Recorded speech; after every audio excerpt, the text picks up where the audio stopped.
ଏହି ଦିନ ଚାଷୀଙ୍କ ଖାତାକୁ ଆସିବ ଧାନ ବୋନସ୍ ଟଙ୍କା। ସରକାର ଧାର୍ଯ୍ୟ କଲେ ତାରିଖ। ତେବେ ଛତିଶଗଡ଼ରେ ଧାନ କ୍ରୟ ଜାନୁଆରୀ 31 ତାରିଖରେ ଶେଷ ହୋଇଛି। ତଥାପି ଯେଉଁ ଚାଷୀମାନଙ୍କର ଟୋକନ କଟାଯାଇଥିଲା ଏବଂ ଯେଉଁମାନେ ସେମାନଙ୍କର ଧାନ ବିକ୍ରି କରିପାରିନଥିଲେ ସେମାନଙ୍କୁ ସରକାର ଆଉ 2 ଦିନର ଅତିରିକ୍ତ ସୁଯୋଗ ଦେଇଥିଲେ। ବର୍ତ୍ତମାନ କୃଷକମାନେ ଧାନ ଟଙ୍କା ଏବଂ ବୋନସ୍ ରାଶି ପାଇଁ ଅପେକ୍ଷା କରିଛନ୍ତି। ଛତିଶଗଡ଼ରେ ଧାନ ପାଇଁ ସର୍ବାଧିକ 3100 ଟଙ୍କା ପ୍ରତି କ୍ୱିଣ୍ଟାଲ ଦରରେ ଦେୟ ଦିଆଯାଉଛି।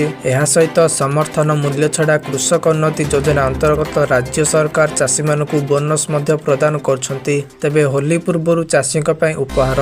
ରିପୋର୍ଟ ଅନୁସାରେ ବିଷ୍ଣୁଦେବ ସାଏ ସରକାର ଚାଷୀମାନଙ୍କୁ ଧାନ ବୋନସ୍ ଦେବାର ନିଷ୍ପତ୍ତିକୁ ଅନୁମୋଦନ କରିଛନ୍ତି। ଗତକାଲି ଫେବୃଆରୀ 11, 2026ରେ ଅନୁଷ୍ଠିତ କ୍ୟାବିନେଟ୍ ବୈଠକରେ ସରକାର ଚାଷୀମାନଙ୍କୁ ବୋନସ୍ ପ୍ରଦାନ ପାଇଁ ତାରିଖ ସ୍ଥିର କରିଛନ୍ତି।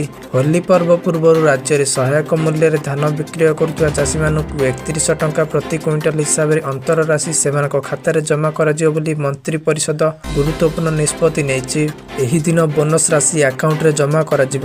ସୂଚନାଯୋଗ୍ୟ ଯେ ଖରିଫ ମାର୍କେଟିଂ ବର୍ଷ 2025-26ରେ 25,24,339 ଚାଷୀଙ୍କ ଠାରୁ 141.4 ଲକ୍ଷ ମେଟ୍ରିକ୍ ଟନ୍ ଧାନ କିଣାଯାଇଥିଲା। କୃଷକ ଉନ୍ନତି ଯୋଜନା ଅନ୍ତର୍ଗତ ଧାନ ମୂଲ୍ୟର ଅନ୍ତର ରାଶି ଭାବେ ପ୍ରାୟ 10,000 କୋଟି ଟଙ୍କା ହୋଲି ପୂର୍ବରୁ ଏହି ଦେୟ ଦିଆଯିବ।